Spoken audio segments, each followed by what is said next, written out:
Gentlemen, start your engines.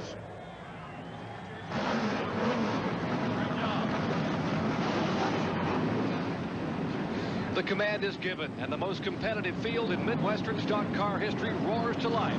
As for the 8th consecutive year, the Automobile Racing Club of America will close out the season with a 204-lap shootout here at Atlanta Motor Speedway. Stay tuned as the 1991 Series Championship is decided next in the Motorcraft Fast Lube 500.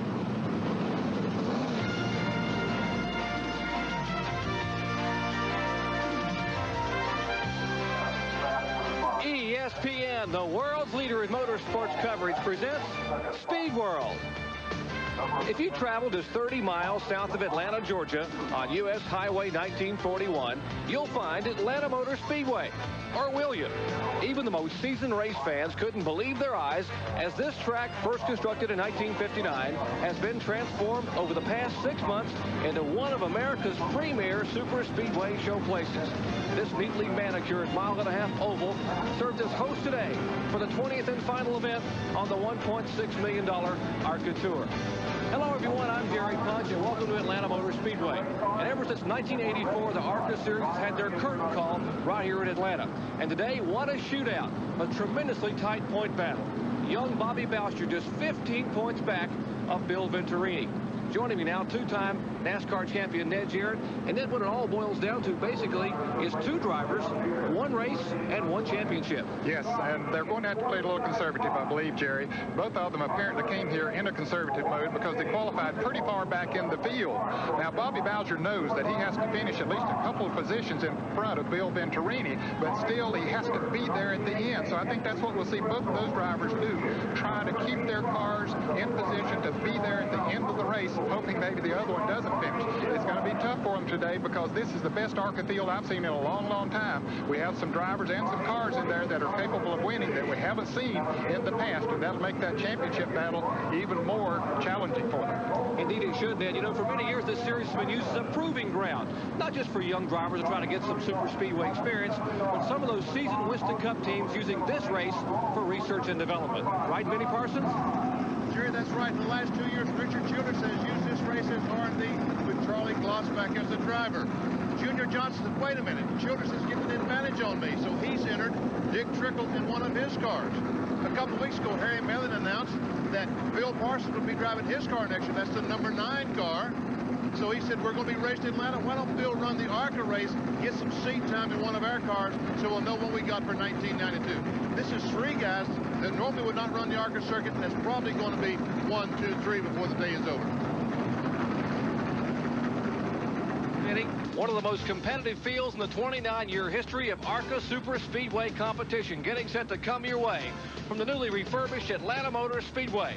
It's the Motorcraft Fast Lube 500.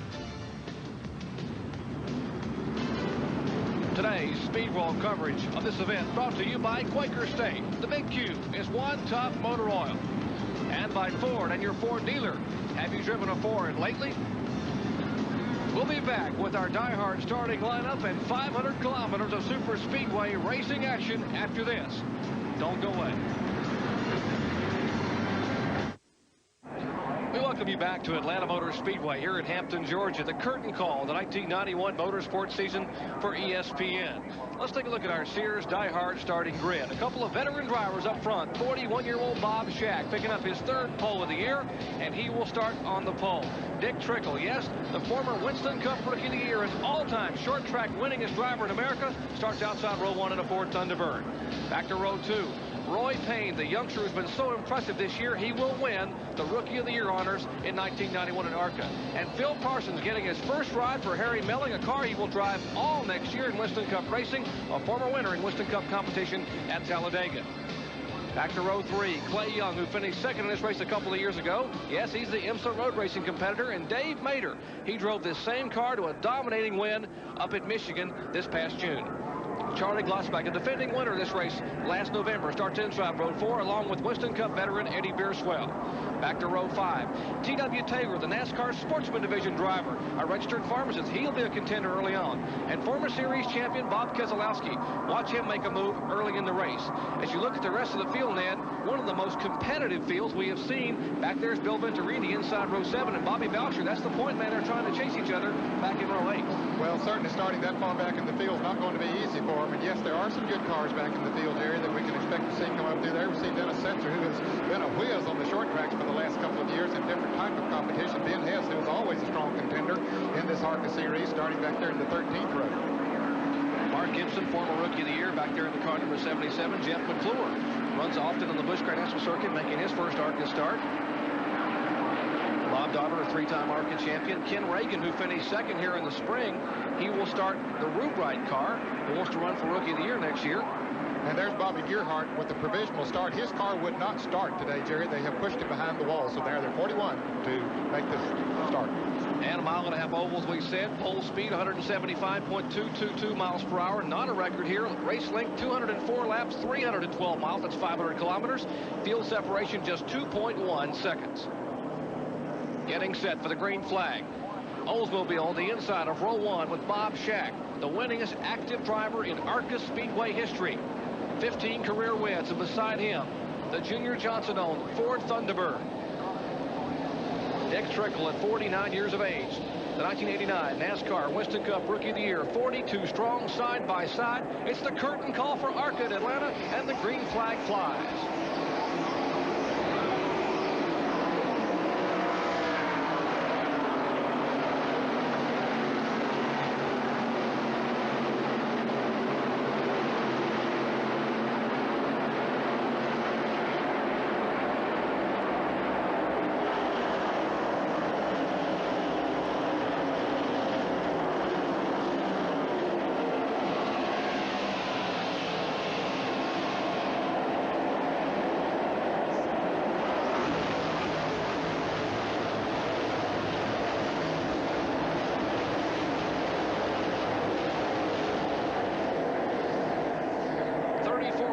Stock cars thundering by at 180 miles an hour, and Bob Brebeck, a defending series champion, is struggling. His car slowing on the track, and here's a battle. Lloyd Payne being passed by Dave Mader in the car number 11. No surprise at all. Mader, one of the strongest cars on the speedways all year long. He started in 6th position, Jerry. He now has moved up to the 4th position. Leading this race is Bob Shack. Bill Parsons with a good start, running in 2nd place. Dick Trickle dropped back to 3rd on the start. Trickle's car sliding up a little bit. There you see Bob Shack on the left of your screen. Phil Parsons. Caution is on the Speedway. Perhaps for the Bob Brebeck car, which is over in turn 3. He couldn't get the car up to speed. It was coasting to a stop going into turn 3. So the first caution of the day. There we see the race Buick number 34, Bob Brebeck. And Brebeck, a tough break for him. He has not had a very good year after picking up 2 wins in the series championship a year ago. He has gone winless in 1991, and here in the early laps, his car rolls to a halt over in turn 3. We'll wait for him to get that car started. Meanwhile, we'll take this break from Atlanta Motor Speedway. Under caution for the first time today. Lots of stock car racing action yet to come. Stay with us.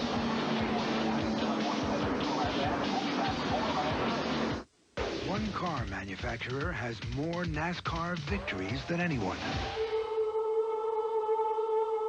Winning over 350 NASCAR races, over 4 decades of racing. That car manufacturer is Ford. And that kind of winning performance goes beyond the winner's circle.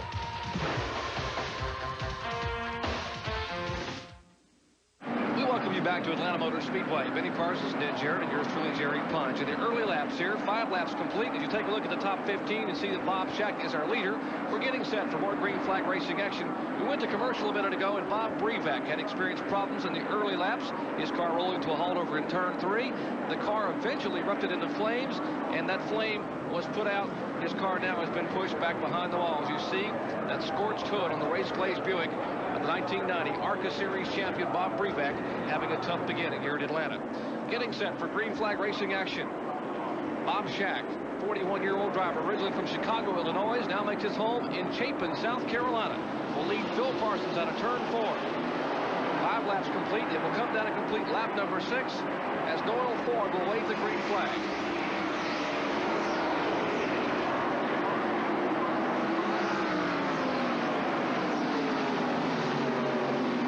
It looks like Dick Trickle got a little better start that time. He's running in 3rd place.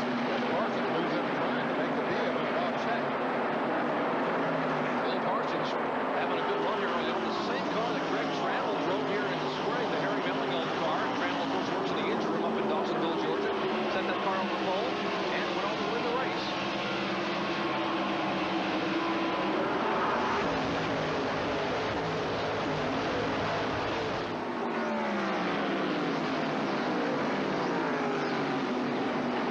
Shack is your leader. Parsons running in 2nd spot. Trickle now getting a little bit of pressure from Dave Mader. Here's Bill Venturini in the car number 25. He begins to move in a little bit on Bob Keselowski. 2 veteran ARCA competitors, both former champions. Venturini won it in 87. Keselowski won it in 89. He's running in 9th place, Jerry. He started 13th, so Venturini maybe not running quite as conservative as I thought he might. But I'm sure that the car feels comfortable to him, but he wants to keep those leaders in sight. Because Bobby Bowser has dropped back in the field.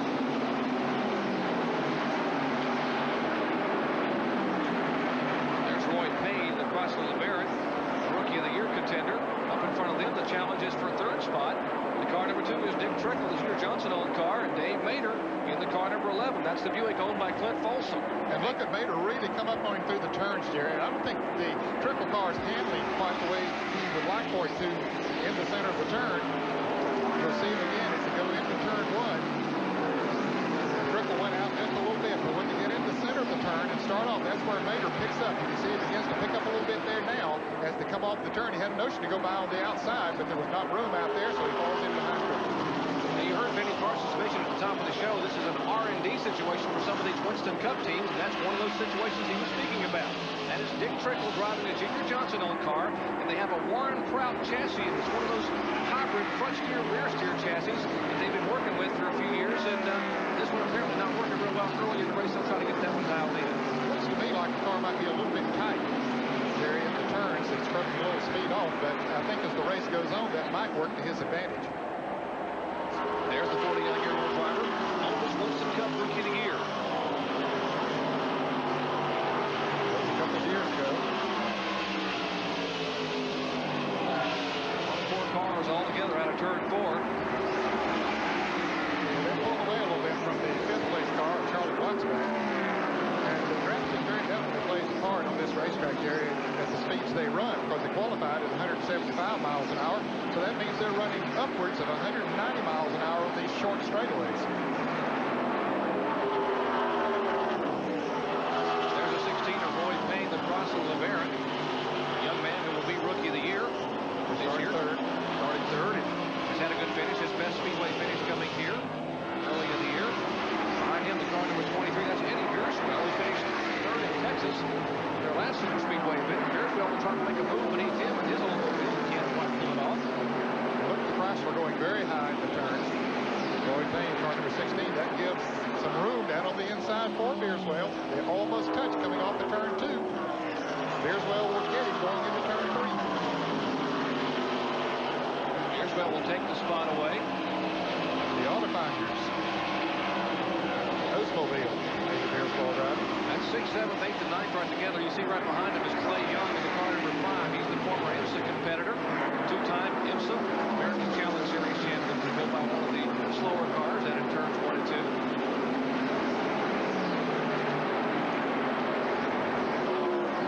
There are the 7th and 8th place, 9th place cars. And then right at the tail end of that pack is Bill Venturini in the Alico. Well, that's the Nestle Quick car. He would be in 11th place right now, then. Venturini trying to crack the top 10. They had Nestle on that car all year long, but Nestle Quick, same company, the Nestle's Corporation, just changed the name brand on this car for this final race, hoping that the driver that's sponsored all year long can come home with a championship. And he plans to continue at ARCA for the full 1992 season and hopefully run a limited Winston Cup schedule. That's the 11th place car. We'll pan up and show you exactly where our lead machine is coming out of turn 4, and that is Bob Shack.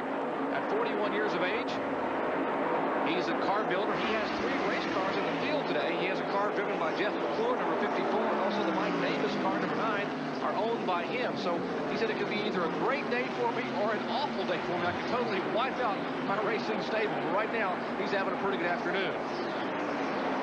We're in the early laps here at Atlanta Motor Speedway as Bob Shack is showing the way with a 2-car lead over Phil Parsons. More from Atlanta after this.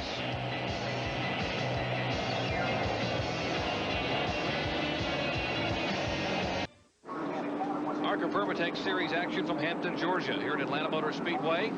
Second caution flag today being worked for a violent collision in turn 2. Now these cars battling for 8th, 9th, and 10th. Clay Young, the car number 5. At 29 is Bob Keselowski. Now coming out of turn 2, they touch, and Young's Pontiac begins to spin. Keselowski and Venturini make it by, but watch behind as Young, Craig Rubright, a rookie driver, will T-bone Clay Young in the left side of the car. They spin around, and let's take a look from a different angle, Ned.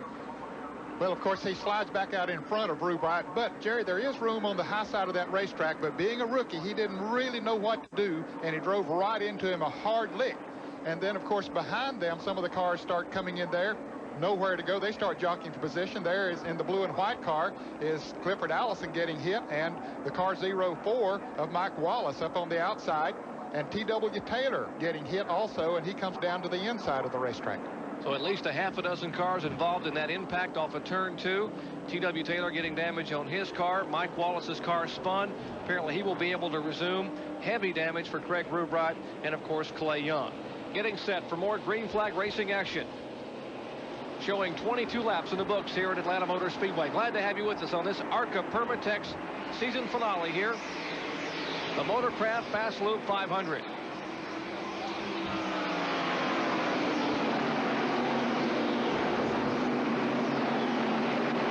Here's Phil Parsons trying to make a move on Bob Shack. Shack has led every lap up to this point. Parsons has been right there with him, but he just has not been able to mount much of a challenge to him. Now Dick Trickle will begin to move a little bit in closer on Phil Parsons, a pair of Ford Thunderbirds. Trickle will try to take the inside route of turn 4. They are door to door, headed for the stripe. Right on his bumper is the car number 11 of Dave Mader. Parsons caught up in the high groove. Sometimes that's not a bad place to be. You get a good run off of that turn. That's exactly what Phil Parsons did that time. Got a good run, picked up the draft off Charlie Glotzback. I keep calling him Charlie Glotzback. That's Dick Trickle in Junior Johnson's car. And here is Beerswell moving on the inside of Mader. Boy, they are close. Eddie Beerswell, 32 years of age in the Auto Finder Oldsmobile, had a great run in this same car at Texas World Speedway back on September 22nd.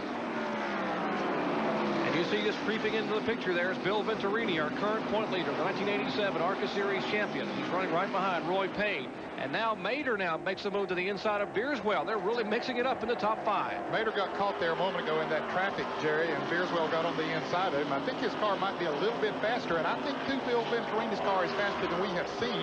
He, however, needs to be a little conservative, but he wants to go as hard as he can and not take any unnecessary chances. Front 3 cars have broken away a little bit. There's the battle for 4th, 5th, 6th, and 7th as Mader in a Buick. Then comes Beerswell in the Oldsmobile. The Chrysler of Roy Payne goes very high in turns 1 and 2, getting a run up off the racetrack. They are in 4th and 5th place, or make that 5th and 6th place.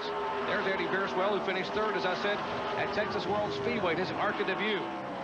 Former Winston Cup competitor, is a mortician in Texas and really enjoys racing here on the East Coast whenever he gets a chance. 5th, 6th, and 7th, but you can see just coming out of the screen was Dave Mader. Once he got around Beerswell, he took off and left him. As a matter of fact, he might be the fastest car on the racetrack. That 11 car you can see in the left of your screen is really gaining on the leaders.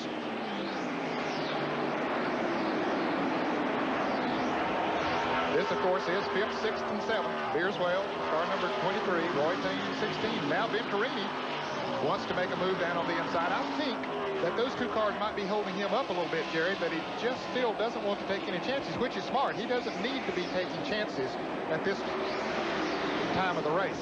Well, 204 laps this race today, this 500-kilometer event we were just completing lap 28, so a lot of laps to go, and Venturini will take the high road. Remember, even though he thinks Roy Payne's a great young driver, Payne is still a rookie competitor, and now he's moved around him as Payne has dropped off the pace. Yeah, he's off the pace. He pulled down to the inside of the racetrack. Very smart. Got out of the fast groove. Something wrong with the Chrysler. Boy, that car has qualified so good all year long. Had some awfully good runs. But it looks like now that he has some sort of a mechanical problem. Something has slowed him. He does not come into the pits. He stays out there, but off the pace. You know, back in the spring here, he had a problem with the car as well. Running awfully well and had engine problems late in the race with 20 laps to go. There's Bobby Boucher, the young man who is 25 years of age, just 15 points back. He is being shown in the 8th position, just in front of Richie Petty. Yes, that is Richard Petty's nephew, the son of Maurice Petty, famed engine builder. And Richie Petty, in only his 4th career ARCA start, started at Michigan this year. Also ran at Texas World Speedway. Had a great run going at Michigan on ESPN. Then had some motor problems late in the race. And running very well here. That famous Petty Blue on that car number 41. The Pro Set Racing cars Pontiac that he's driving. That's 8th and 9th. We'll move back up and show you the point leader. The man Bobby Boucher is chasing as he moves inside of Eddie Bierswell. The big Nestle's Quick Chevrolet Lumina of Bill Venturini taking away that spot. That's the 5th position. And they are nip and tuck in front of them up there for 4th spot. As you said it a minute ago, Ned, maybe one of the quickest cars on the racetrack, that car number 11 of Dave Mader. Yeah, he was about a second and a half behind the leaders when he got by Bierswell, and he just took off and left and caught the leaders, and now has passed Phil Parsons, has moved into 3rd place. So that car on the move, Dave Mader. Good battle back in the field. There's Bierswell. He has had traffic all around him from the drop of the green flag. Coming up now is Bob Keselowski in car number 29 on the outside of the car number 33 of Dale McDowell. Now, Keselowski was one of the cars involved in that crash out of turn 2. In fact, he and Clay Young coming together. He pitted a moment ago and is at least 1 lap down. The car number 29, the former series champion. So he is running in that battle behind Bierswell, but he is not on the lead lap.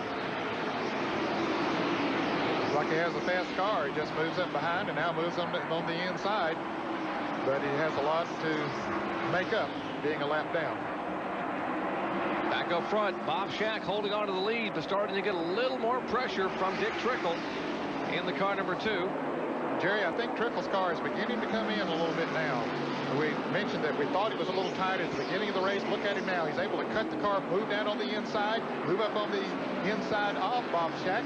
Let's see if he can hold it as they head down the backstretch into turn 3. See who outdrives each other, who outnerves each other going into that turn. Shack drives on in there pretty hard, but Trickle gets a good line down on the inside. But look, right on his back bumper is Mader.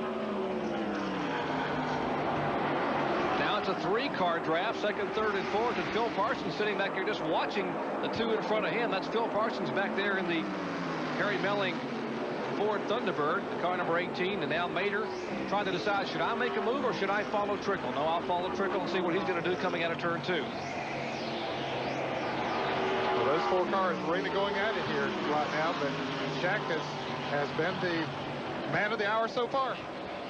Bob Shack, who has won 3 poles this year and has had one of the fastest cars every time he's run it, but he has yet to win. Can he hold on? We'll find out when we come back.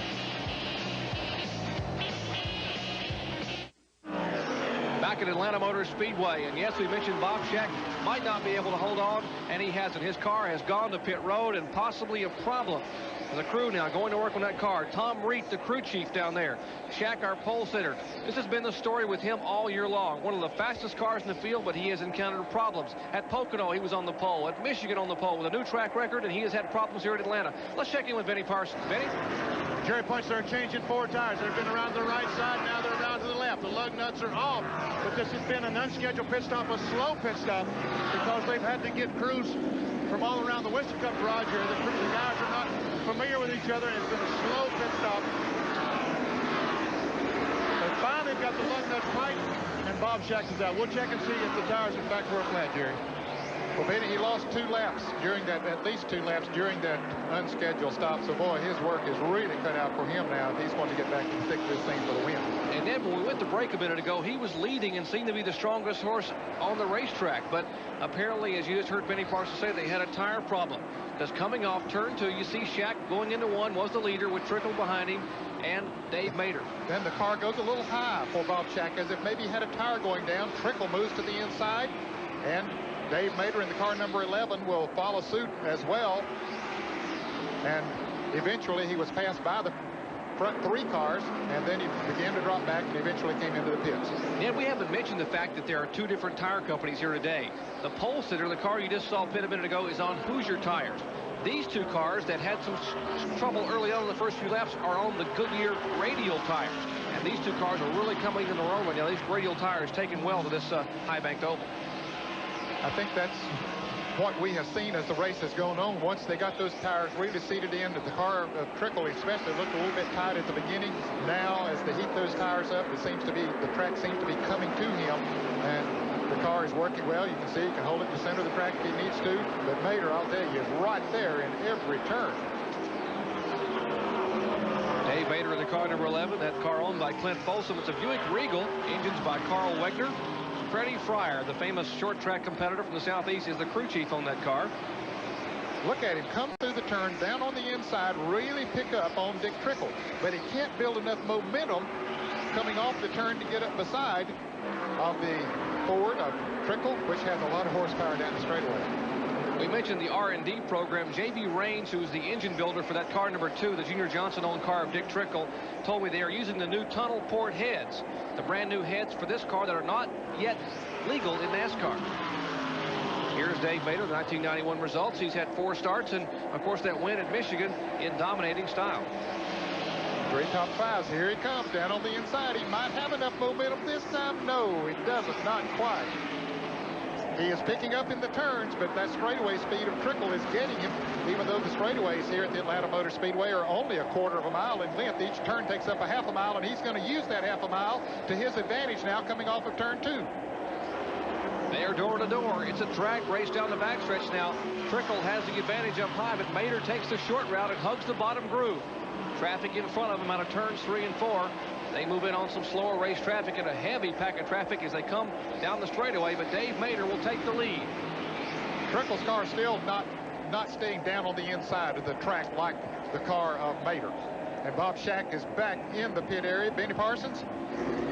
Ned, it looks like they're checking to see if they have a wheel loose or something. Evidently, the car has developed a vibration, and they really don't know what it is. As we see Dick Trickle passing the 11 car of Dave Mader, they're looking at the race car. They cannot find what the vibration is. Meanwhile, our pole sitter looks like he might be out for the day. Well, those guys are having some fun up front. First, it was Mader passing Trickle. Trickle now has moved back around Mader. When they get in that traffic, we mentioned that Mader's car seems to be a little better in the turns. That'll work to his advantage in the traffic. Watch him come down on the inside. Couldn't build enough momentum that time, though. He had to fall back behind. Boy, this is going to be interesting, Jerry. A lot of traffic. There's Mark Thompson in the car number 62. They're trying to weave their way through. Be very careful. Lee Raymond, a former series champion or 2-time series champion in the car number 1, has Mader boxed in back there. He's trying to work his way through. That's the heavy traffic I was talking about a minute ago. These guys have to be very careful because there are some very inexperienced drivers in this field. Yes, they are. And I'll tell you, drafting does play a major role here, but they're not thinking about that right now. They're just thinking about finding a groove or a hole open in the track. And boy, Trickle thought he had one, but it closed up on him. And here comes Mader up on the outside. He has Trickle bucked down on the inside. But now Mader can't go anywhere, and Trickle is able to move down inside the car number 78. That is Scott Bloomquist, the dirt track ace from Tennessee. And now Trickle will slide between 2 cars. Mader will try it on the inside. A slow car down on the bottom of the track. And they make it through. I'll tell you, those years of short track experience paid off right there for Dick Trickle. He saw that hole begin to open. When he made that move, that hole was not open, but he saw it was going to open. He moved right on the inside of one, up on the outside of another. Beautiful piece of driving. 1,200 short track wins for Dick Trickle. And of course, that's how you do it, by anticipation. He knew exactly where to go. Exciting ARCA racing action on a beautiful Saturday afternoon here at Atlanta Motor Speedway. More after this. Legendary Junior Johnson watching his car and got to be enjoying the afternoon here in the beautiful sunshine of Atlanta Motor Speedway. His Ford Thunderbird showing the way here in this ARCA event. But the car number 11 of Dave Mader giving him no breathing room whatsoever. Mader just about a car length back. in second. And of course, that's Dick Trickle driving the car number 2 that's owned by Junior Johnson, the Motorcraft Baby Ruth Ford. And Mater continues to keep the pressure on as they continue to lap the field, Jerry. They've lapped about everything but, what, the 13th or 14th place cars. Some of the drivers out of the race: Clay Young involved in an accident, Craig Rubright, T.W. Taylor, Bob Breback, last year's series champion. And behind the wall getting some work, the car number 16 of Roy Payne, and the car number 79, that is John Todd. Well, Jerry, they'll have pit stops coming up here, I think, within the next 10 laps. And it has to be comforting to Dick Trickle to know that he has one of the best pit crews in the business. Here's pit stops already starting. Here's Richie Petty holding out the 43 side for him. He came in slow, 55 miles an hour is the speed limit designated for pit road today as they change the right side tires on the Pontiac number 40. In fact, they're going to all 4 tires. Nope, they decided not to do that. A little miscommunications there. That cost them some extra time. Well, Richie Petty's crew chief is his younger brother, Mark. Richie's only 23 years of age. Of course, there's Richie. Best ARCA finish, 14th at Pocono a couple of years ago, making just his 3rd start in ARCA here in 1991. Now somewhat of a challenge. Whoa, they nearly touch. It's just tight as now Trickle decides to go to the high side. You see a lot of traffic there. Eddie Beerswell, the car number 23. He's trying to maintain himself on the lead lap. And he is currently running in the 5th. No, I beg your pardon. He is being shown in the 22nd position. He has lost a couple of laps down. Here's Clifford Allison, the car number 12. He is really on the move. He was involved earlier in that incident, had a little bit of a sheet metal. And there's trouble up in turn 4. Car number 62, Mark Thompson, is one of those cars involved. And he comes right in the pit stop window. We saw Richie Petty, and boy, that's a bad break for him that he had already made his pit stop. But now others will be able to make theirs during a caution flag. Let's see again what may have happened up in turn 4 a minute ago. A couple of cars, the 51 involved, that is Dave Simcoe. You mentioned Thompson's car is showing there in the flames, Ned. Yes, the flame erupts and then it puts itself out as it slides down off the track, and then there's a car sliding through the grass down on the inside. That appears to be the car number 20 of Keith Wade, the red car that slid to the inside. There's a 62. Mark Thompson from Cartersville, Georgia, driving Henley Gray's Oldsmobile. A lot of damage to that car, and of course we saw the flames as the crew's in the pits now. That's Dick Trickle's crew getting ready for pit stops. We would expect to possibly see under caution 4 tire changes. They have closed pit road. Remember, the ARCA cars running under the NASCAR Winston Cup rules where pit road is closed until they are able to get the pace car on the track to slow them down. But in this case, Ned, it's probably closed because of the damage. And those cars, you see those safety trucks parked up there toward turn 4 at the entrance to pit road. Yeah, that's exactly why they're holding pit road closed right now, is because of the safety vehicles up there while they attend to those drivers. So we're under caution for the 3rd time of the day here in lap 61 at Atlanta Motor Speedway, getting set for the first round of pit stops when we come back after this. Dale Earnhardt closes in on the Winston Cup Championship in the final race of the season. And it's your last chance to win a new car. The Hardee's 500, Sunday afternoon, live on ESPN. Back at Atlanta Motor Speedway, Benny Parsons, Ned Jarrett, and Jerry Punch. Routine pit stops for the first time today under caution flag, and our leader at the top of your screen, Dick Trickle. Junior Johnson crew now servicing that car. On the bottom of your screen, Dave Mater's crew getting a 4 tire change on the Buick as well. Now left side work on the Trickle car. Tim Brewer, they're taking the left front tire off. Junior Johnson rolls that Goodyear Eagle up there. They are finishing the left side tires. As Mater's crew has already finished, that car is now and away. Trickle's car now moves from its pits, but Trickle was pitting further toward turn 1, so his car, the first of those 2, back on the racetrack, Ned. And Bill Venturini had stayed out on the racetrack, Jerry, hoping to pick up 10 bonus points in ARCA racing for leading a lap. But he came in the next time and came down pit road too slow, didn't even get up to 55 miles an hour. Of course, he was behind some other cars, but the leader, those who had already pitted, came across the start-finish line first, so he didn't get those 10 bonus points, and now he's still at the back end of the lead pack, which there are 11 cars now in the lead lap. Well, the best laid plans sometimes, Dan, just didn't work out for him. You're not allowed to pass anyone on pit road, and he passed a car, he would have been black flagged, so he was pretty helpless there. And unfortunately, they actually scored, I guess, Phil Parsons as the leader of that lap. They're 2 by 2 over in turn 3, getting set for a restart here. 65 laps being shown complete, 204 of this 312-mile, 500-kilometer event. Green flag waves once again from Doyle Ford and Jim Clark atop the flag stand. We're back to racing action at Atlanta Motor Speedway.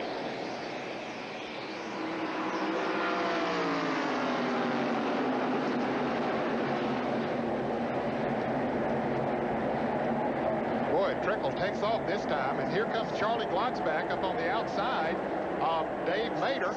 Glotzback beginning to flex his muscles in the Floyd Garrett Chevrolet. We talked about the R&D programs. Charlie Glotzback driving the car number 28.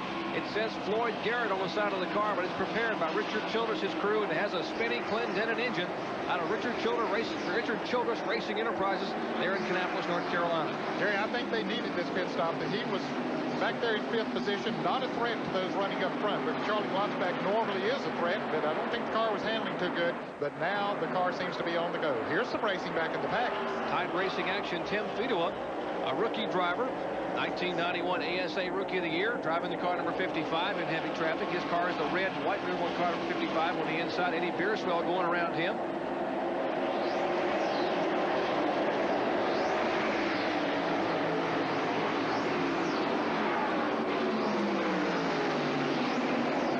Beerswell had made an unscheduled pit stop under green just before the caution. And here is the car number 11 of Dave Mader trying to move back up on Charlie Glotzback. Glotzback went around him there a moment ago, but Mader trying to get back up. He had to back off a little bit going into turn. There's Trickle out front in the car number 2. Glotzback in the black Chevrolet number 28 and the Buick number 11 of Dave Mader. Charging Charlie Glotzback at 53 years of age. His 5th start in ARCA competition in 1991. Of course, he dominated this race back last November and goes very high in turns 1 and 2. That's the opening that Mader needed. We'll see if Mader has the horsepower and the muscle to pull it off down the backstretch. Buick on the inside. A car that blew an engine going into turn 1, but here, and that was Bobby Bowser. A lot of smoke coming from the championship challenger, and it looks like he's out of it as we see this battle for second place up front. No caution. Yes, there is a caution right now coming out as they battle back to the line, not knowing if there's oil on the track, but Bobby Bowser's championship battles might have gone up in smoke, Jerry. It might have, Dan. 25-year-old Bobby Bowser, second-generation driver whose father, Jack, won the championship 3 times in 63, 64, and 65. He brings that Ford Thunderbird down pit road. You know, he went into Texas the last event with a 95-point lead. He had an engine go away out there on lap 87. He lost not only his 95-point lead, but he lost an additional 15 points to Bill Venturini. And if he has engine trouble today, it could all be over. Car number 21 has come on the pit road, and let's go down to Benny Parsons. Jack, doesn't look too good, does it? Sure doesn't, Benny. Blew an engine? Looks like it does. Was this a trick engine trying to get a little more horsepower, trying to get up and past Venturini? No, it was just all brand new engine, Benny. Just one of yours, or where'd he come from? Prototype. They're pushing behind the wall? Looks like it. Sad guys down here, Jerry. Indeed they are. You know, and Bobby Bowser told me that he never has named his race cars, but he needed so much luck this weekend, he decided to name this new car Brittany for luck after his 14-month-old daughter. And Bobby, it just didn't work for you, my friend, as he parks it, and Bill Venturini will become the 1991 ARCA Series National Champion. We'll be back with more ARCA racing action from Atlanta Motor Speedway. 71 laps complete, 20 remain after this.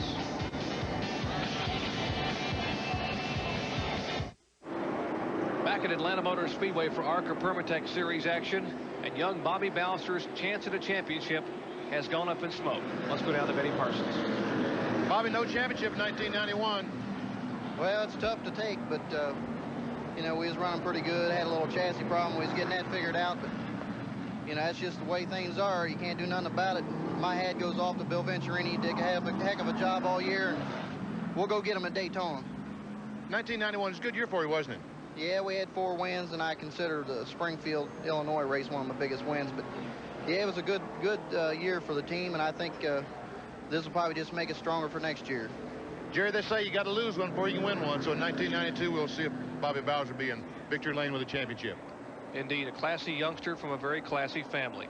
Lots of racing action yet to come your way on ESPN as the Hardee's 500 comes tomorrow at 12:40 p.m. Eastern Time. And yes, that Goodrich Chevrolet with Dale Earnhardt, he simply has to make it to the track in the morning, climb through that window, and flip the switch for the green flag to become the 1991 Winston Cup champion, his 5th championship of his career, and that $1 million prize he will collect on the stage there at the Waldorf Astoria. You will see that on ESPN, of course, next month. Getting set for more racing action here at Atlanta Motor Speedway. Safety car pulls out of turn 4. Now, Jerry, there are just 10 cars on the lead lap, and Phil Parsons is at the back of that 10-car pack that are on the lead lap. He pitted before on that last caution before this one, before the pits were open, because he had to pit, so he has to come up through the field. Trickle leading the charge down in turn 1. Don't count Phil Parsons out by any stretch of the imagination. One car having some trouble up high. Looks to be the Dave Mader car. That car apparently has a tire going down. He was the second-place car, and his car not coming up to speed. And the speculation there would be what? Maybe he has a tire going down? Yeah, I would say that he has the tire going down, and you can't feel that during the caution flag with the inner tires that they run on these cars, Jerry. You just can't feel it till you get up to speed. And when he went into turn 1, he knew something was wrong. It might not be a flat tire, but that's a speculation at this time. Car number 54 coming around in front of him. That is the car of Jeff McClure. And Mader now comes down pit road. McClure gets out of the way. And boy, he hates to make that left turn to come down pit road, coming into his pits. And the crew goes over to change the right side tires.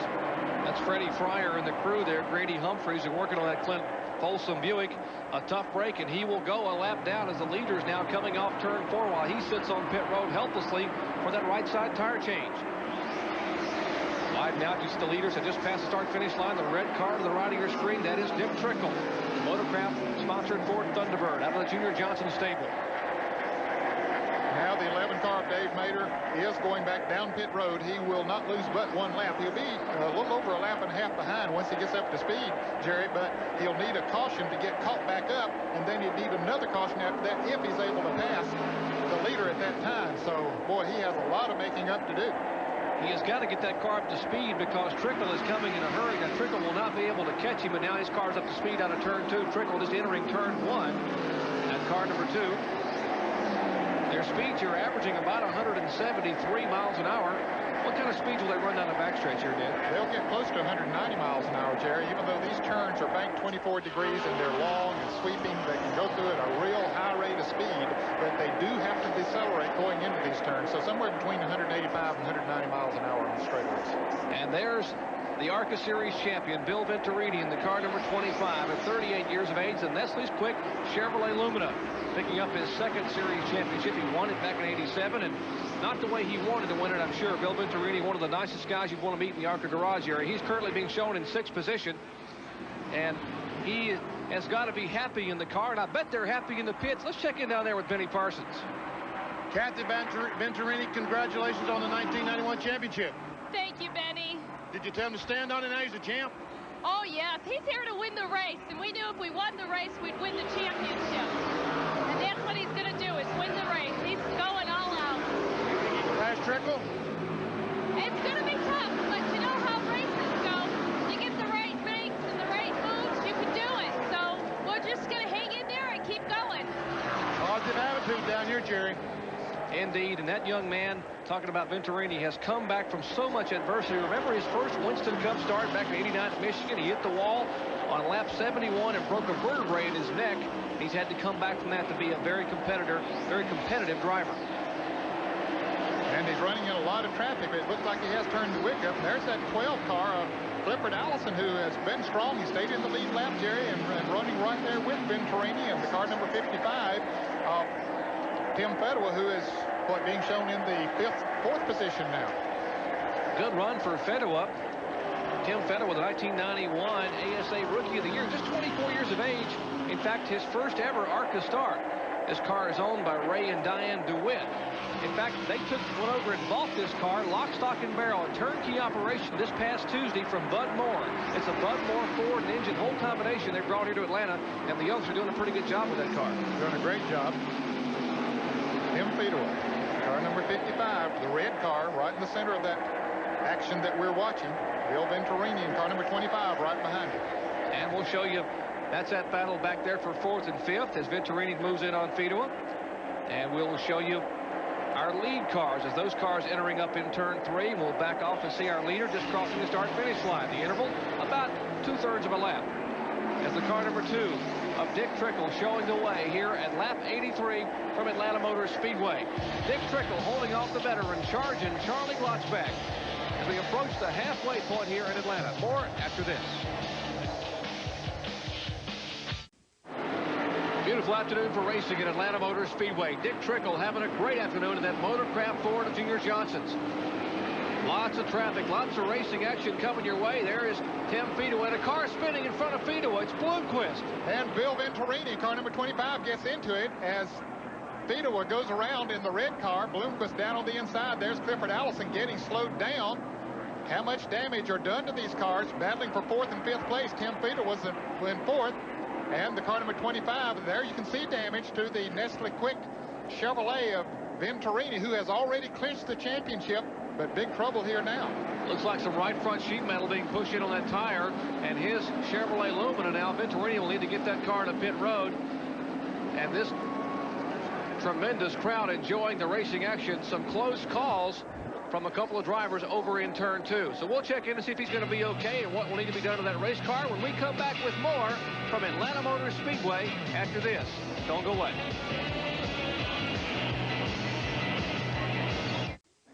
We welcome you back to Atlanta Motor Speedway. Beautiful afternoon for racing here in a championship weekend. The ARCA championship being decided today and the Winston Cup title tomorrow. Getting set for more green flag racing action is Mike Wallace. Yes, he's the younger brother of Rusty and the older of Kenny Wallace. Leads him down on lap 101. Now getting a charge from Clifford Allison. But up high is charging Charlie Glotzback. Boy, he just motors around up on the high side of the racetrack. Got a good jump, Jerry, and carried that momentum right into turn 1 on the outside. As I think Mike Wallace was protecting that inside groove from Clifford Allison. Didn't see Charlie coming up on the outside. Now Mike Wallace is racing for the lead, doing a good job of it, too. Trying to hold on. The middle of the Wallace brothers from Missouri against the veteran Glotzback at 53 years of age. A lot of muscle under the hood of that Glotzback car, the Richard Childress engine. Glotzback stays high. Wallace stays low. And look, he's going to take the position away. Good driving there by Mike Wallace. Boy, he didn't back off from the veteran. Sure did. And the pair of Chevrolet Luminas running 1 and 2. The battle now is for 3rd spot.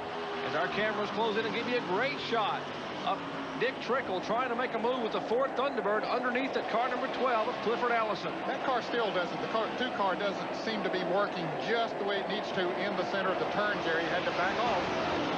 Fall back in 4th place.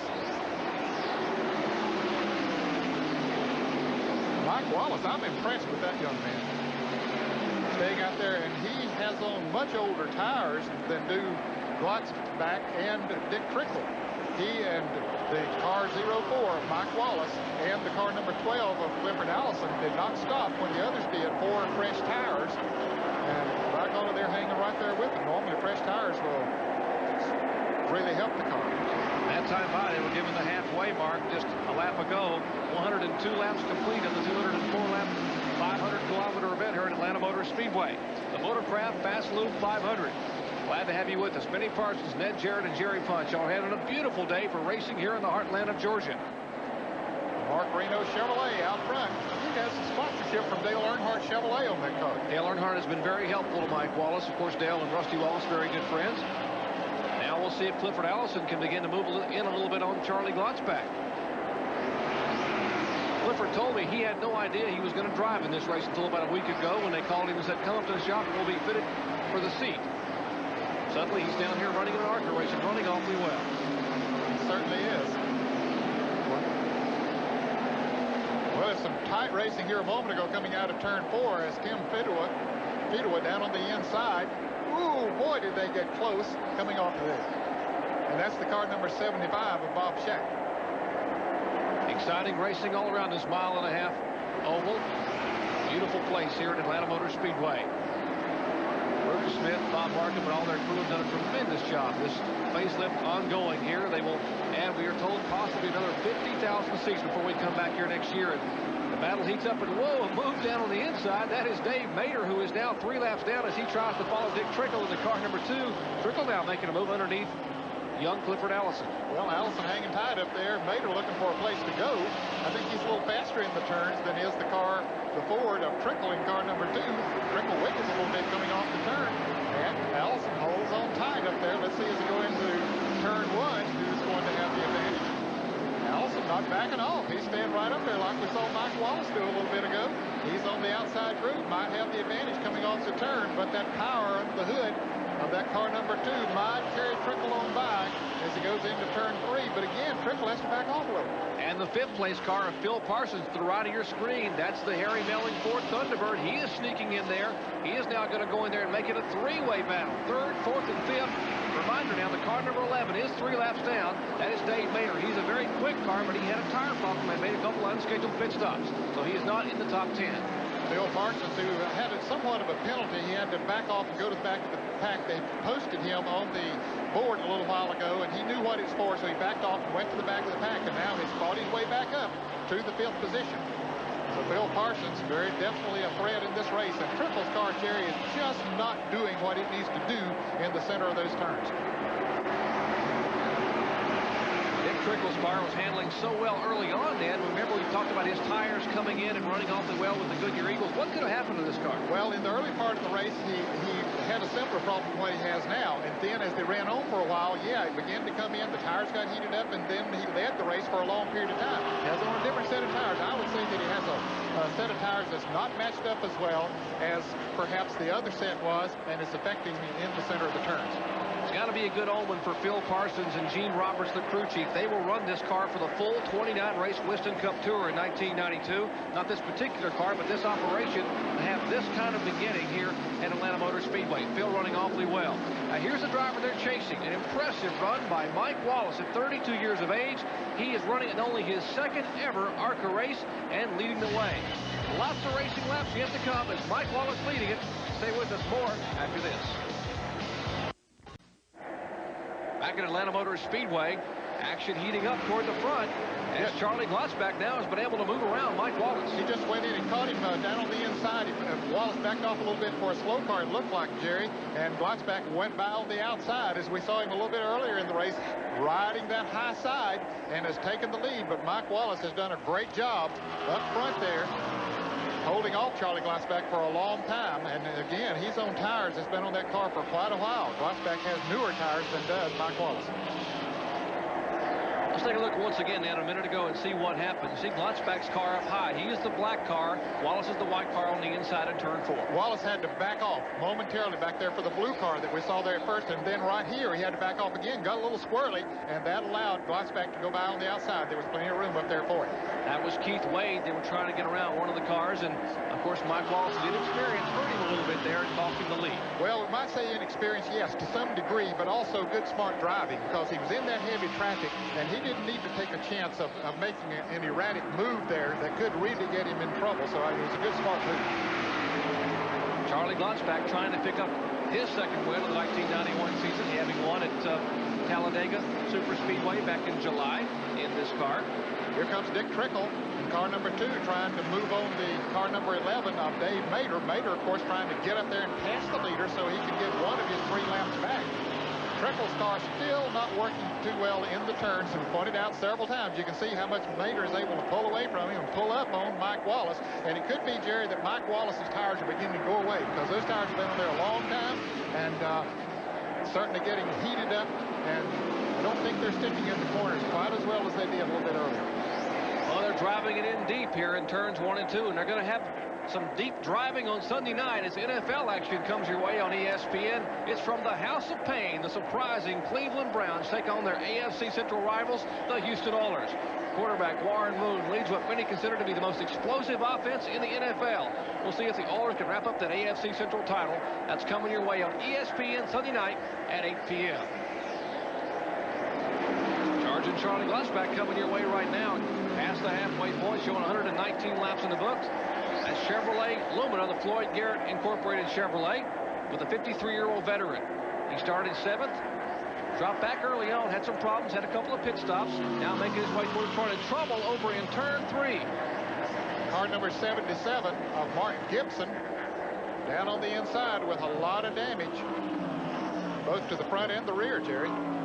That's a Charlie Newby-owned car. Mark Gibson, a former Rookie of the Year, finished 40th here in March, has had some good runs here, had a second-place finish at Atlanta a couple of years back. And this just might be the break that Mike Wallace and Clifford Allison need, because they were coming up on a green flag pit stop if they didn't get a caution. And now they'll get that caution, be able to make the pit stop under yellow flag. Here's the car number 98 coming on the pit road, Bob Denny from Concord. That's the Team Marketing Association Chrysler. Well, the pit should have been closed, Jerry. I don't think they've got the caution car where they have it out on the track perhaps now, or will have when they come around, but the pits were closed. But maybe he needed to come in anyway, so that just means he'll go to the rear of the field when we restart the race. And here's Mike Wallace needing a pit stop, and boy, I'm sure he was glad to see that caution come out. He hates to see one of his fellow drivers have problems, causes the caution. And we are told the car number 98 was involved in the spin, so I guess he was allowed to come down pit road. He apparently had a tire going down or had some sheet metal involved, so we've just been handed a note that he was one of the 2 cars involved. But the most severe damage, of course, occurring for the car number 77 of Mark Gibson, his car coming to rest on the inside apron of turn 3. And the pits are open, and you'll see Mike Wallace, as you predicted, Ned, exactly. He will come down pit road, as will Charlie Glotzback. And it looks like possibly Dick Trickle will make an entry onto pit road. So a key pit stop. They can run about 62 to 64 laps. They're at 120 laps, so they'll have to make at least one more stop as the cars make their way down pit road. Let's go down to Benny Parsons. Well, they're slowly coming down pit road because they can't pass the pace car. Here comes Glotzback driving in the pits. The 04 car, Mike Wallace, is already in the pits. On the left side on Mike Wallace, the jackman fell down, as you saw. Now the right sides are going on Charlie Glotzback's car. This is the GM Goodrich crew. Not the same guys that you see on Sunday, except, well, there David Smith is going on the left side with the jack. Wallace is down. He's coming down pit road. Let's see if these fellows can get the car, the tires changed. They are making the chassis adjustment. They're having trouble on the left rears. They cannot get the lug nut on, and there goes Wallace and also Phil Parsons. Now Glotzback finally gets the car going and down pit road. And the 2 car of Dick Trickle beat all of them out to Benny. It was a good pit stop by Mike Wallace and Phil Parsons. Mike Wallace having the help of his brother Rusty Wallace's Miller crew that hits Rusty on Sundays. So under caution for the 7th time a day, a break for Mike Wallace, and somewhat of a misfortune for Charlie Glotzback. We'll have more green flag racing action from Atlanta after this.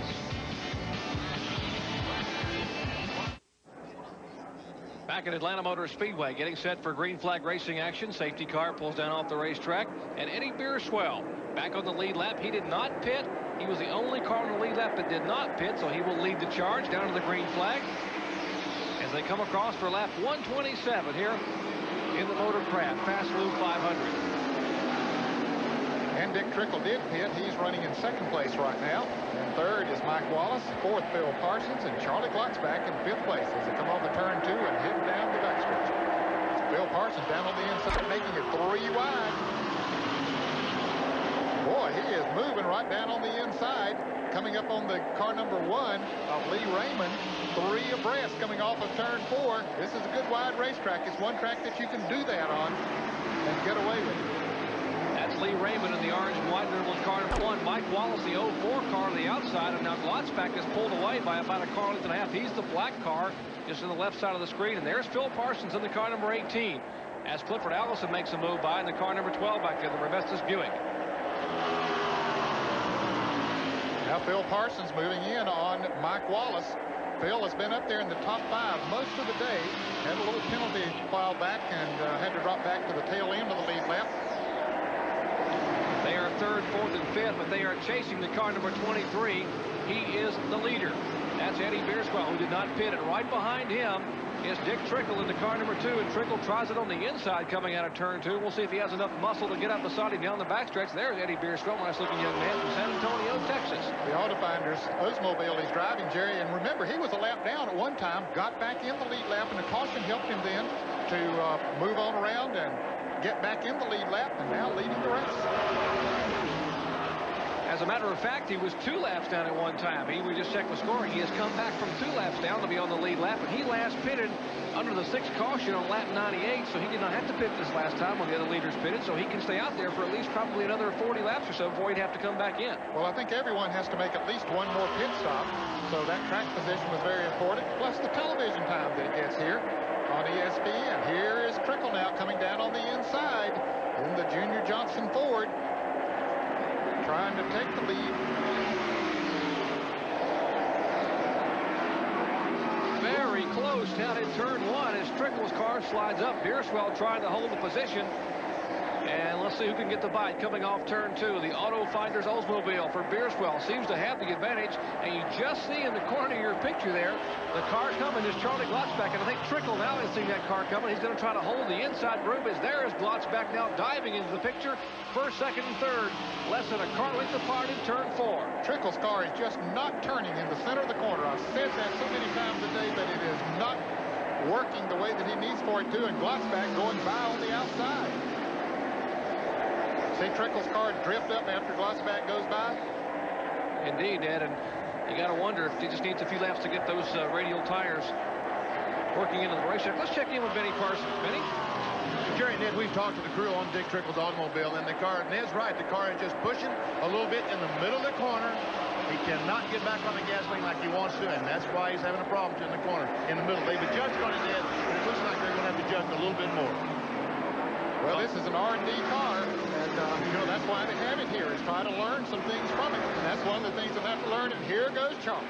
All the way downstairs, 3 stories on the bottom of the racetrack in turn 1, and Glotzback has taken the lead from Eddie Bierswell.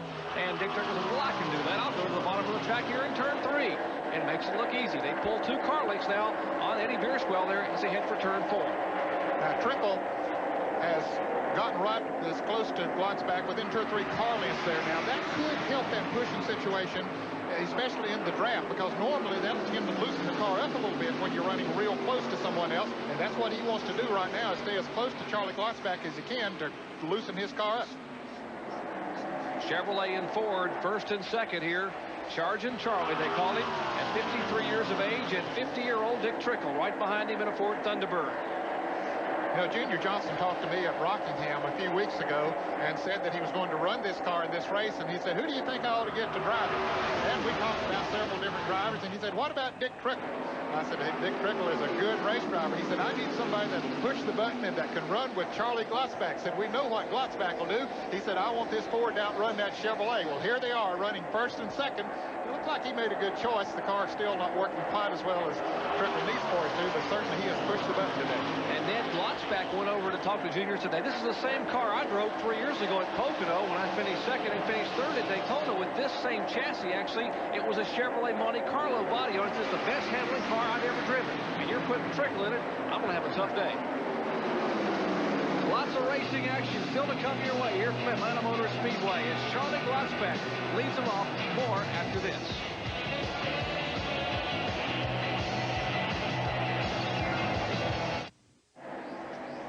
Hot and heavy racing action at the front of the pack at Atlanta Motor Speedway. Glad to have you back. Dick Trickle in the car number 2, the Motorcraft Ford. It's the Chevrolet Lumen on the outside, the Floyd Garrett Trucking Chevrolet. Charging Charlie Glotzback, trying to hold him off, but let's see if Trickle can make the move inside turn 4. Well, his car is pinched down, and Glotzback looked like some smoke. Was that smoke, or was that something speedy drive? And looked like Trickle will make the pass this time. Glotzback got a little high, and I believe there is something wrong with his car, Jerry. He has slowed down. Glotzback might have an engine problem. That's what happened to him back in the spring here. He cracked a piston with about 20 laps to go after dominating this event early this year. And now he is slowing and off the pace down the backstretch. A tough break for Charlie Glotzback in the Floyd Garrett Chevrolet Lumina. Just as he was coming off of turn 4, a little puff of smoke. And he had to back off and left it for Dick Trickle up front. Glotzback's 5th start in 1991. He's picked up a victory at Talladega. This was the R&D car for Richard Childress Racing, the spinning Clendenin engine. Now we'll see if Eddie Bierswell in the car number 23 can begin to make a move, see what he can do with Dick Trickle in the car number 2. I tell you, Trickle running down on the inside of the track, he might have a problem. I don't know. He just not driving the line that he needs to be driving around this track for a maximum speed. However, he's still holding Beerswall off, but Beerswall now really making a good run on him. And Mike Wallace and Phil Parsons are both coming in a hurry. Let's see again what may have happened. Watch the inside of the car number 28. See if we see something come out of the car, the exhaust. Yes, you can see there a puff of smoke as it came off of turn 4. Trickle was down on the inside of him. There's a little bit more smoke, and Trickle goes on and takes the lead. Watts back, takes it to the garage. So Dick Trickle, our leader, running second. Eddie Beerswell now closing in a hurry. That's Mike Wallace on the right of your screen in the car number 04. And to the right of him, the red car is Phil Parsons. That's the Harry Melling Ford Thunderbird. Those are the front 4 cars here after 145 laps of 204, which comprise this 500-kilometer event. Lots of racing action yet to come your way from Atlanta Motor Speedway as Dick Trickle trying to pick up his first ever ARCA win. More after this.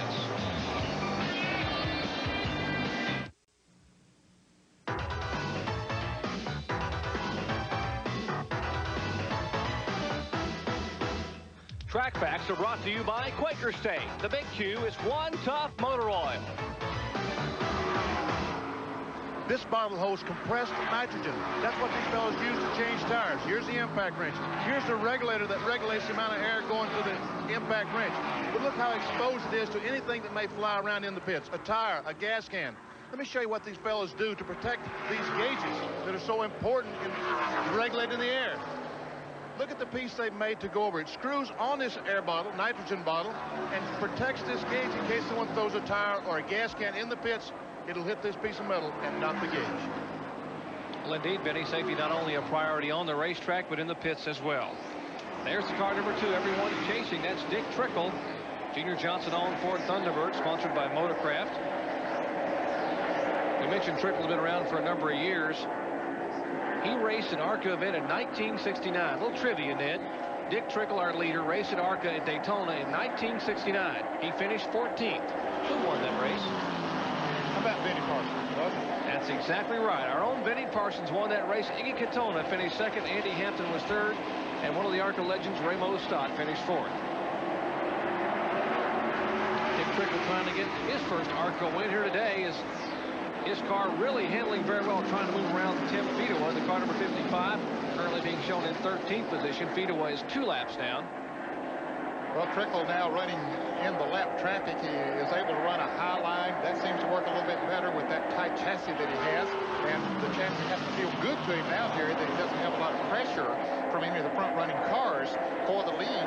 That's the kind of a chassis you want once you get out front and are able to pull away a little bit. Eddie Beerswell still running in 2nd place. Phil Parsons 3rd. Clifford Allison 4th. And in 5th place now is Bill Venturini.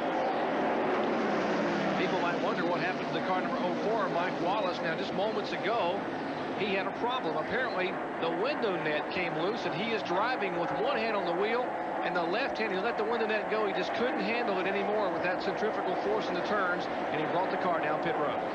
You can see the window net blowing around there, Jerry, and I think he held it for a number of laps out there, and I think he ran long enough to get into a window where he could finish the race with a tank of fuel, and so now he does find himself a lap down. You can see them fastening the window net, the guy in the blue shirt on the left side, and they change the right side tires, put in the tank of fuel, so he's set to go the rest of the race. Others will have to make another pit stop, so, you know, if it goes green the rest of the way, he might still be in good shape. Well, he is now being shown a lap down by virtue of that pit stop. Of course, still in 8th position. There are only 5 cars on the lead lap. I mentioned, of course, the leader Trickle, then Beerswell, then Phil Parsons, into car number 12, of course, of Clifford Allison. And we'll try to let you take a look and see if you can find your favorite ARCA driver as the field comes by with our field snapshot. We hold the camera in position, and the cars come roaring off of turn 4 down to the start-finish line. And speaking of snapshots, we might mention this ARCA series is just so popular that they have their own ARCA trading card set. The card set just released 68 cards, the first edition. They only printed 10,000, according to ARCA president Bob Loga. He said a lot of the fans were asking how they could get those. They could write the ARCA office up in Toledo, Ohio, and ask for the trading cards, and they're available. But remember, there are only 10,000 sets printed for the 1991 ARCA series. Now the second place car of Eddie Bierswell, the Auto Finders Oldsmobile, coming into the pits. This is a scheduled pit stop for him, Jerry. Yeah, he pitted on lap 98, Ned, so he would have to come in a little bit earlier than some of the other cars that pitted back on lap 122. The crew now going to work fuel only. No tires. They cleaned the windshield. And there's Eddie Bierswell, having finished third at Texas back at the end of a little bit of a problem now. Well, maybe he ran out of gas. They're trying to push the car to get it refired, so a big problem now for Eddie Bierswell. He just went a lap down. Dick Trickle just went by, and now he gets the car fired. But boy, that was a costly extra, at least 10 or 12 seconds. And even after the other cars make their pit stops, Trickle or whoever it might be, well then if they don't lose that kind of time, Eddie's going to find himself pretty far back in the field. He went 67 laps, which is just over 100 miles on this little over a mile and a half track. We expect the leaders to be in about 15 to 18 laps. They should be pitting around lap 180 to 184. They pitted earlier at about lap 120. And there is Dick Trickle, the leader of the car number 2. Hoping to pick up his first ARCA win, 1991. Bill Parsons now moves up to second place. He was not too far behind Eddie Bierswell when Eddie made his pit stop. Third is Clifford Allison. Bill Venturini has moved up to fourth, and now in the fifth place, the car number 33 of Dale McDowell. Haven't said too much about McDowell today, but he's been consistently running up there with the front runners. He is now a lap down, though. Okay, here's our leader, Dick Trickle, in the car number 2, the Motorcraft Ford Thunderbird. Back behind him was our pole sitter, Bob Schacht. Had his problems early on, currently being shown in 18th position in his Oldsmobile. They had the early part of this race, then had a couple of unscheduled pit stops. Next would be the car number 41 of Richie Petty. That's the Pontiac. That's the blue and white ribbon Pontiac. He's in 13th position, being shown 3 laps down. Second generation driver, the nephew of Richard Petty. Then here comes Phil Parsons, car number 18, current the second place driver. And that car is sponsored by Melling Automotive. And there's Tim Fedewood, the car number 55, the ASA Rookie of the Year for 1991. He is in 9th spot. Good run for Tim in his first ever ARCA start, just being shown a couple of laps back in 9th position.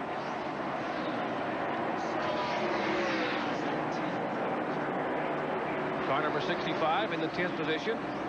That's Johnny Chapman, Stony Point, North Carolina. The 1991 NASCAR Dash Series champion. Again, making his first ARCA and only his third ever Speedway start. Here's Lee Raymond, the 2-time ARCA Series champion in the Jim Coyle-owned Chevrolet. He is in 14th position, being shown as 4 laps back. Then comes the car number 9, being shown back in 19th position. That is Mike Davis, and that's one of the cars that's owned by Bob Schacht. Mike Davis, who is an exploration manager for an oil company out of Columbus, Georgia. Then comes the car number 22 of Billy Thomas from Phoenix City, Alabama. He's a promoter, East Alabama Motor Speedway. There's Dale McDowell. The young man had such a great run at Michigan. Started way back in 42nd spot on ESPN and finished second up at Michigan in August. Having a good run today in the car number 33. He is in 5th spot, showing 1 lap down. And then the car number 8 of Bobby Dotter from Chicago, the Dotter and Davis Racing Chevrolet.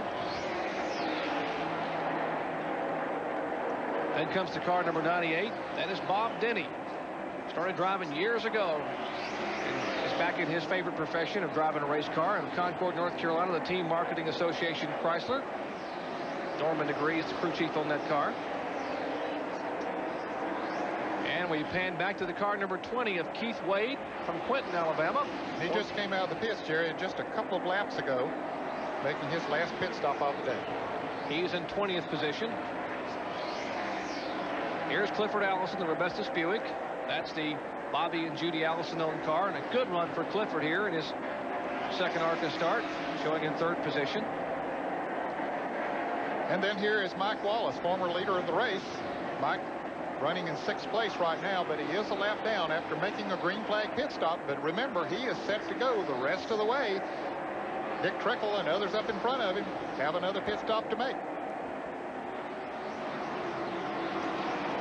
There's Eddie Bierswell from San Antonio, Texas, in 7th position. He has led for a period of time, having just made his pit stop, so he is set also in the car number 23. And the 1991 ARCA Series champion, Bill Venturini, at 38 years of age, in 4th place, coming all the way back up to 4th to be involved in a collision off of turn 2. See the damage in the front of his Chevrolet. He's the last car on the lead lap. Here's car number 54, Jeff McClure, currently being shown in 17th position.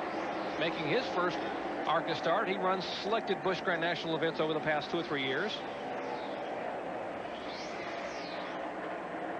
And of course the car number 2, Dick Trickle, our leader, the ageless one out of Wisconsin Rapids, Wisconsin, trying to get his first ARCA win after accumulating over 1,200 victories on the short tracks of the Midwest. Bob Shack there in the car number 75. As we said, several laps down as a result of some unscheduled green flag pit stops. Trickle sort of running his own pace now, Jerry. Picks the place he wants to run on the racetrack where that Ford works best. And it looks very smooth now. And those are the cars that are currently running here at Atlanta Motor Speedway as we are closing in on the finish of the Motorcraft Fast Lube 500. Back with more from Atlanta after this.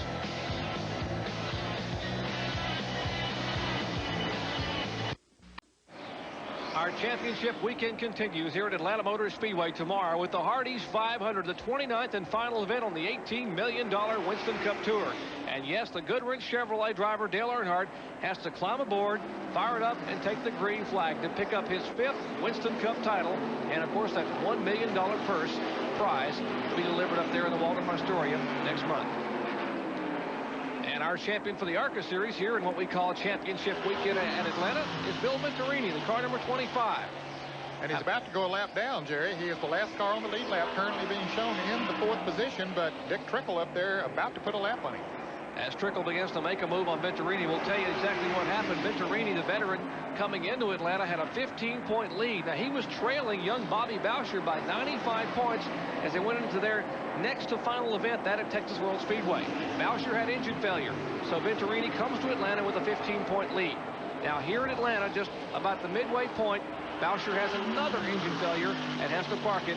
And by that attrition, Bill Venturini becomes the 1991 ARCA Series national champion.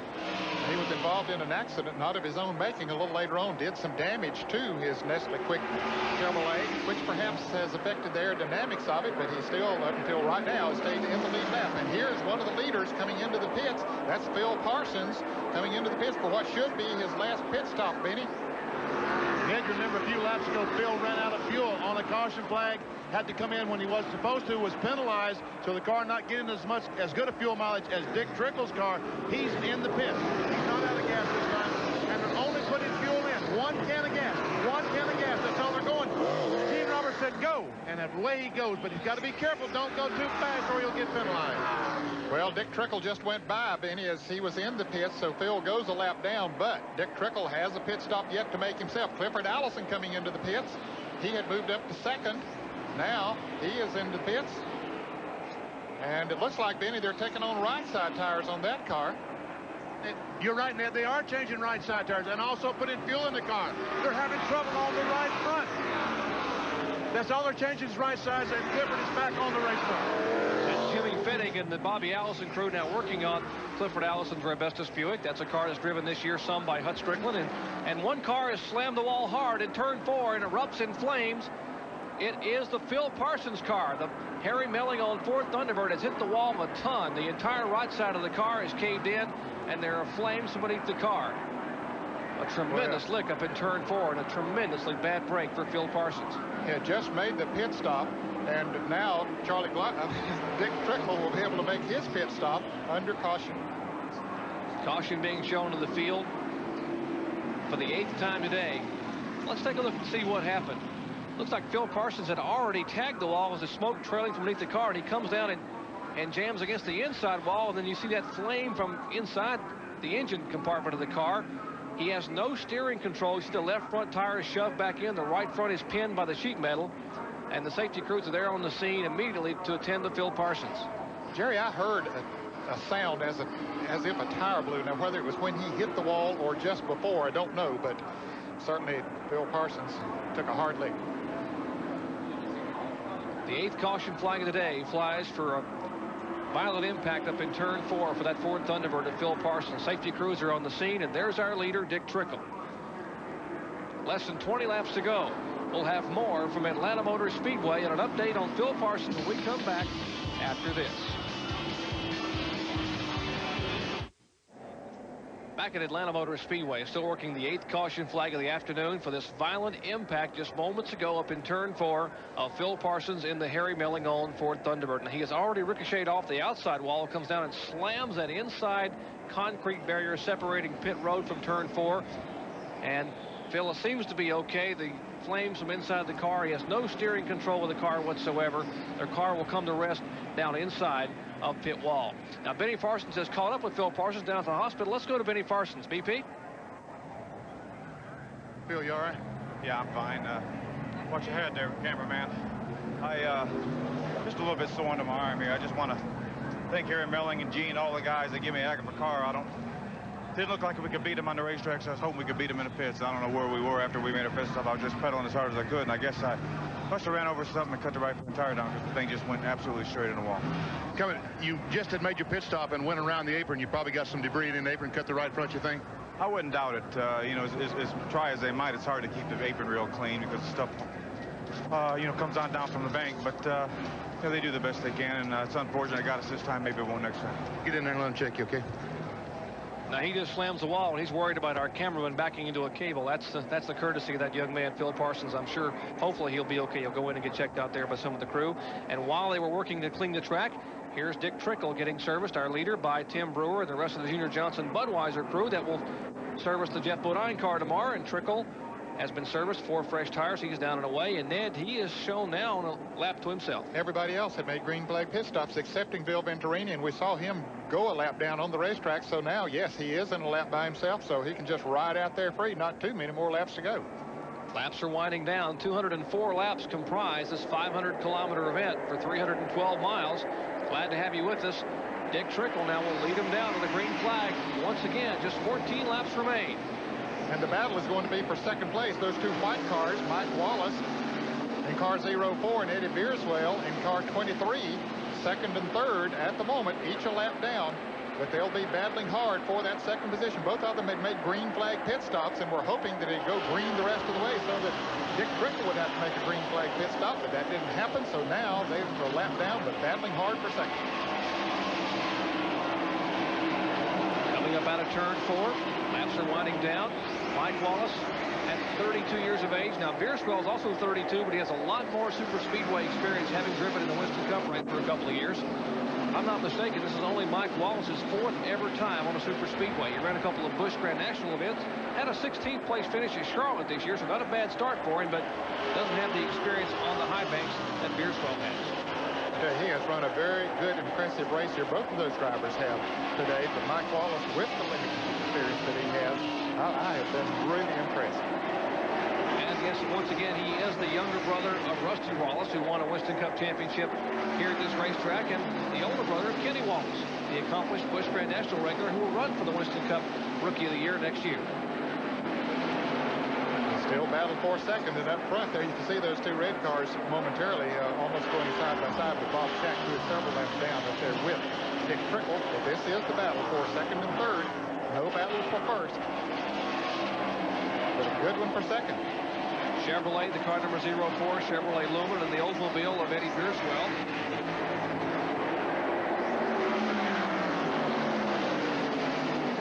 Mike Wallace doing a good job of protecting the preferred line, which going into the turn is about the center.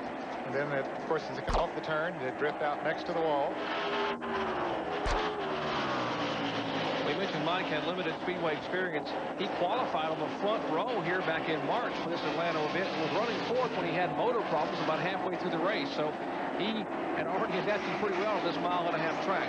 How tough is this track? He had to learn to drive. It's mostly turn of the mile-and-a-half facility. 1 mile is in the turn. Well, it is a tough racetrack to drive, Jerry, because there is so much turn here, and it's very tough on the suspension of a car and also on the driver, particularly the neck of the race driver. You're in turn so long and so much centrifugal force and a lot of G-force as well, and it really puts a lot of strain on your neck muscles. You got to wonder what Rusty Wallace and possibly some of the more experienced people would be telling Mike Wallace right now. As they're on the radio, probably talking to him as spotters. And what would you be saying to this young man? Hold that line. just drive your own race. Don't pay a lot of attention to that guy behind you. If you drive the line that runs best for you, where the car feels best, just drive that line. Let him worry about getting around. Well, I would think that Dick Moroso is going to be awfully proud of Mike Wallace. He has tapped this youngster to be his driver next year on the Busch Grand National Tour. They will run Oldsmobiles and run all the Busch events next year, as well as possibly 5 Winston Cup events, in lieu of maybe running down the road for Rookie of the Year in Winston Cup racing in 1993. Jerry, one characteristic of a driver that don't have a lot of experience is to look at that rearview mirror. It's just something that you can't help but do. And, you know, you want to know where your competition is, but don't dwell on it. Again, drive your line and let him make the moves that he needs to make to get around you. And normally, as equal as those two cars seem, normally it would be awfully hard for the car behind to get around. There's the car number 37 and 8. Bob Donner. Those are 6th and 7th place on the field. His daughter, the 3-time ARCA champion, the veteran racer, makes the move inside and will take the spot away. He's now in 6th position. The car number 37, of course, that is Ben Hess from Toledo, Ohio. Now lives in Mooresville, North Carolina. The Target Expediting Oldsmobile Jim Spicuzza on machine. And Ben, of course, having won this year in the season opener at Daytona. The ARCA 200 down there. So we're getting closer to the end. And there's Clifford Allison. Good run for Clifford. And you remember the fact that a couple weeks ago he had no idea he'd be driving this race. And Bobby Allison said, hey, that he talked about it, said Clifford really needed some Speedway experience. And come Sunday afternoon of this week, they're going to cut all that good sheet metal off anyway, probably because they're going to be changing these cars around for the 92 configuration. So they got the car sitting around the shop. And why not let Clifford get a shot at some Speedway experience? And he's being shown as 2 laps down, Jerry, but that's because he made a green flag pit stop. And here's a crash. Eddie Beerswell, who was running in 3rd place, has spun around and has touched the outside wall. A lot of smoke coming from his Autofinders Oldsmobile. Tough break for Eddie Beerswell, who had run such a good race here today. Looked like he might have blown an engine, Jerry. It is a tough break as the car comes to rest just prior to the opening of pit road there. Those large tractor tires protecting the end of pit road. And yes, the caution flag will fly for the 9th time today, Atlanta Motor Speedway. Let's see if we can just catch what happened. His car's already spun backwards, and now it's up against the outside wall. I think the engine blew going into turn 3, and he got in his own oil, spun him around backwards, didn't have a lot of control of it, slid into the wall, and then came down on the inside. Here's another look at it. As you can see, he was getting crossways and then sliding backwards, hitting on the driver's side. Not too hard into the wall, so, but the engine apparently let go going into the turn, so too bad this near to the end of the race. Now, he has impressed a lot of people with his run here today in his drive. He's talking to the safety crews there, and the Atlanta South crews they have here at Atlanta Raceway are among the finest in the country. They have some great crews all around at all the Winston Cup and ARCA tracks, but the crew here is one of the best. Under caution for the 9th time today, as laps are winding down, just a few laps to go before possibly Dick Trickle can go to victory lane for the first time ever in ARCA racing. Back in a moment.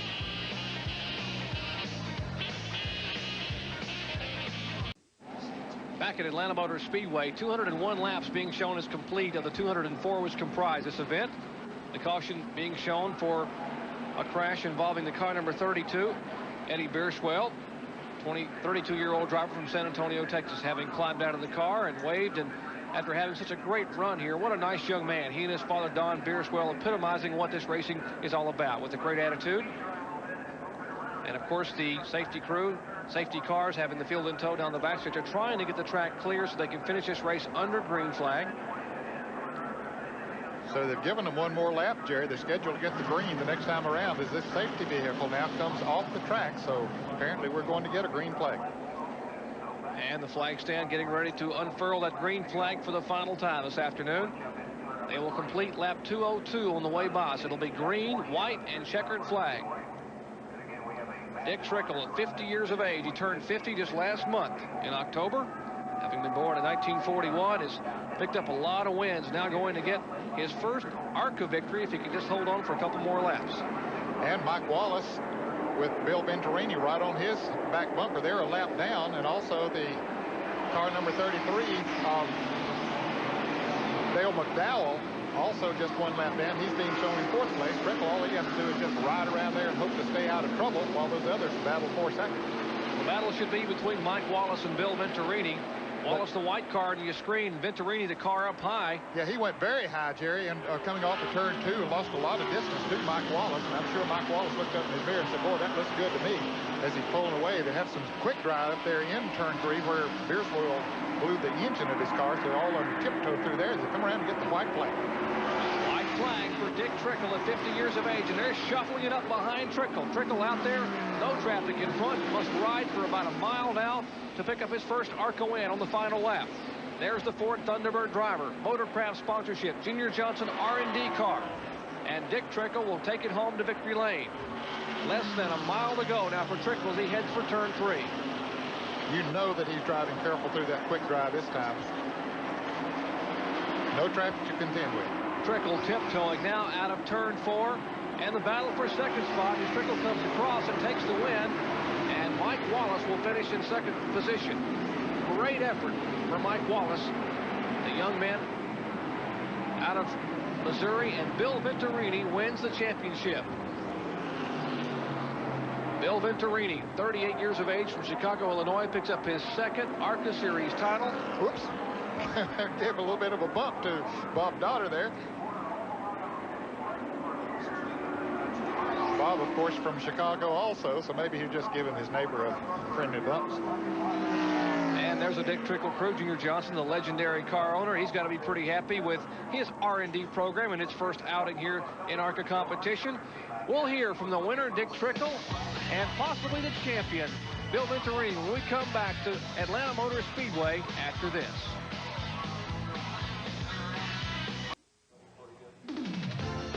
The Motorcraft Fast Lube 500 is history at Atlanta Motor Speedway. And yes, Bill Venturini is a 1991 Series champion.